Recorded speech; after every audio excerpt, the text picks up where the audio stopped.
Bismillahirrahmanirrahim. Assalamualaikum warahmatullahi wabarakatuh.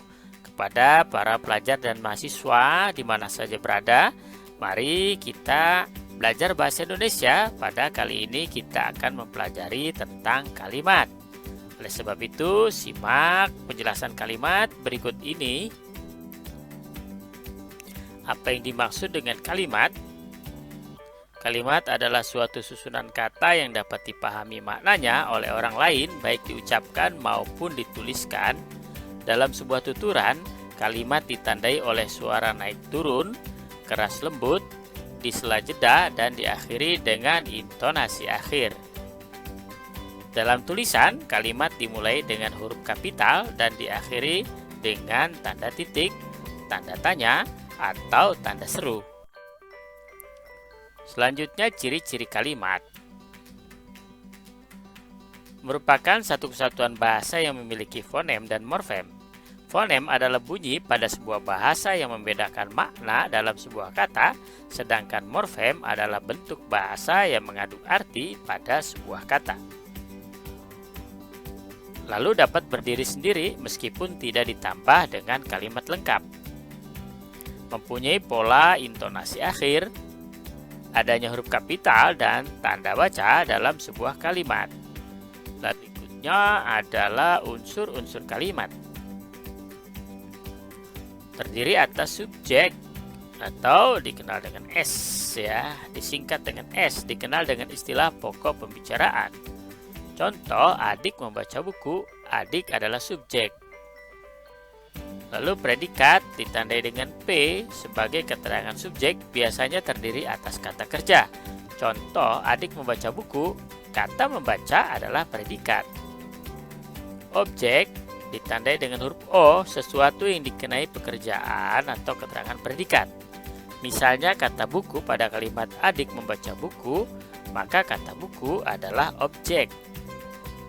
Keterangan ditandai dengan huruf K, bagian keterangan ataupun penjelasan lebih lanjut terhadap predikat dan subjek. Contoh, adik membaca buku di perpustakaan, kata perpustakaan adalah keterangan tempat. Lalu kata keterangan terdiri atas tempat seperti sekolah dan waktu seperti jam, hari, bulan, dan sebagainya. Berikutnya adalah fungsi kalimat. Kalimat berfungsi untuk menyampaikan suatu pernyataan atau ungkapan baik lisan maupun tulisan yang berupa pemikiran, gagasan, dan perasaan baik secara langsung ataupun tidak langsung, baik secara singkat maupun secara luas untuk dapat disimak dan dipahami oleh subjek yang dituju. Berikutnya adalah pola kalimat dasar. Pola kalimat dasar adalah sebagai berikut. Pertama, kata benda, kata kerja. Misalnya mahasiswa berdiskusi. Mahasiswa kata benda, berdiskusi kata kerja. Kedua, kata benda dan kata sifat. Guru itu ramah. Guru itu kata benda dan ramah kata sifat. Ketiga, kata benda dan kata bilangan. Harga buku itu Rp10.000. Harga buku itu kata benda, Rp10.000 kata bilangan.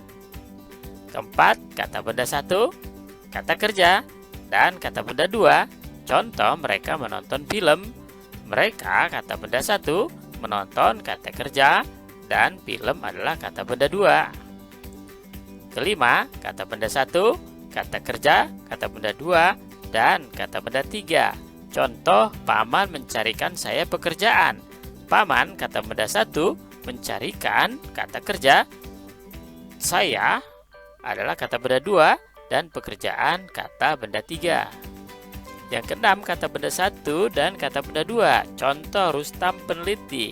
Rustam kata benda 1 dan peneliti kata benda 2. Nah, keenam pola kalimat dasar ini dapat diperluas dengan berbagai keterangan dan dapat pula pola-pola dasar itu digabung-gabungkan sehingga kalimat menjadi luas dan kompleks. Selanjutnya, pola kalimat berdasarkan unsur-unsurnya.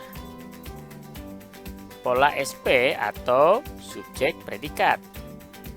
Pola SPO atau subjek, predikat, dan objek. Pola SPK atau subjek, predikat, dan keterangan. Pola SPOK, subjek, predikat, objek, dan keterangan. Contoh dalam kalimat, pola SP, Pak Ahmad mengajar, Pak Ahmad, subjek, mengajar, predikat. Pola SPO, Pak Ahmad mengajar bahasa Indonesia.